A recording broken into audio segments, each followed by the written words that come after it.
여러분 안녕하십니까? 명지대학교의 이영공 교수입니다. 자, 여러분들 경제신문을 좀 편안하게 읽기 위해서 경제용어 해설해 드리고 있는데요. 오늘은 조금 난이도가 있는 얘기를 좀 해드려야 되겠네요. 거시경제 그리고 미시경제 요거에 대해서 얘기를 하겠습니다. 거시경제는 매크로 이코노미 이렇게 얘기하고요. 미시경제는 마이크로 이코노미 이렇게 얘기합니다. 거시라는 건 뭐 크게 본다는 뜻이니까 너무 어렵게 생각하실 건 없습니다. 미시라는 건 이렇게 작은 걸 본다는 뜻이니까 제가 볼 땐 대관소찰이라는 단어를 갖고 좀 설명을 드리면 어떨까 생각이 되네요. 대관, 우선 큰 걸 관찰하고 소찰, 작은 걸 나눠서 본다 이런 뜻이죠. 숲을 보고 나무를 봐야지 그냥 나무만 들여다봐도 숲이 안 보이잖아요. 또 숲만 너무 들여다보려고 그러다 보면 나무가 안 보입니다. 그렇죠? 이 숲이라는 건 나무들이 다 모여서 하나 아름다운 이렇게 동산을 만들고 있는 거니까 양쪽을 잘 봐야 됩니다. 경제도 마찬가지로 바로 전체 나라 전체를 봐야 될 게 있고요. 그리고 그 안에 들어가 있는 가계와 기업들의 활동을 좀 더 이렇게 쪼개볼 필요가 있습니다. 자, 이제 벌써 감 잡으셨겠죠?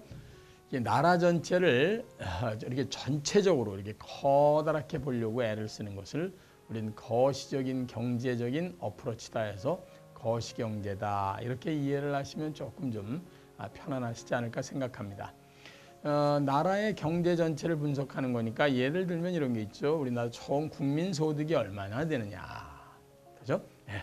지금 현재 우리나라 5천만 명이 열심히 벌어서 제가 이제 GNP, GDP 이런 거에 대해서 설명을 드렸습니다만 국민 총소득이나 국민 총생산량은 얼마나 되느냐, 그다음에 그 사람들이 다 이런 거 저런 거 빼고 소득은 얼마나 되느냐 하는 거를 나라 전체로 다 볼 필요가 있지 않습니까? 예, 숲을 보는 거죠. 숲이 건강하다 하고 이렇게 보는 이걸 우리는 거시경제라고 합니다. 두 번째 지표는 물가가 있을 수 있습니다. 이거는 뭐 개별 집마다 물가가 오르는 게 아니잖아요. 나라 전체가 전체로 평균으로 봤을 때 물가는 어떠냐 하는 건강 상태를 볼 수 있는 거죠.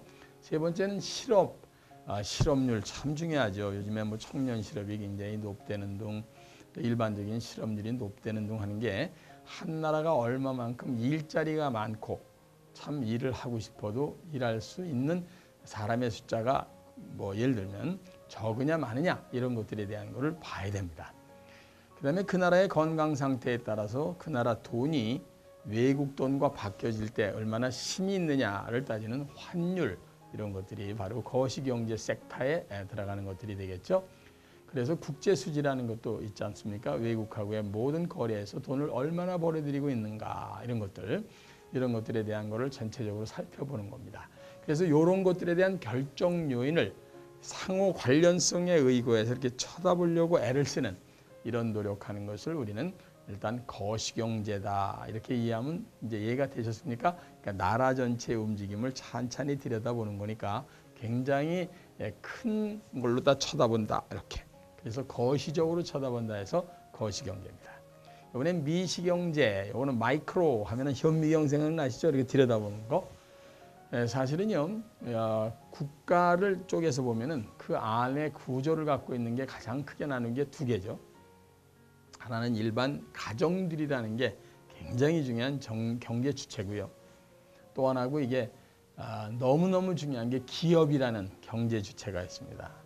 이 가정과 기업들이 활발하게 어떻게 잘 어느 방향으로 움직이고 있느냐에 따라서 그게 합산이 되는 게 정부 아니겠습니까? 이렇게 가계와 기업 등의 개별 경제 주체들 간에 서로 행위와 상호 영향 이런 것들에 의해서 재화와 서비스가 어떻게 움직이느냐, 거래량은 어떻게 되느냐 이런 결정을 잘 쳐다보고 있는 이런 것들을 우리는 미시경제다 이렇게 얘기합니다.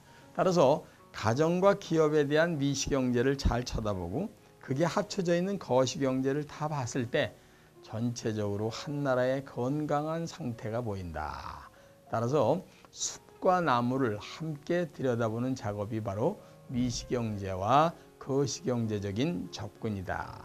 이거를 잘하는 다루는 사람이 바로 나라의 좋은 정책 입안자가 되고 정책을 수행하는 사람들이 된다. 이렇게 보시면 되겠습니다. 오늘은 거시경제하고요, 미시경제의 미세한 차이에 대해서 짚어봤습니다. 지금까지 명지대학교 이영건 교수였습니다.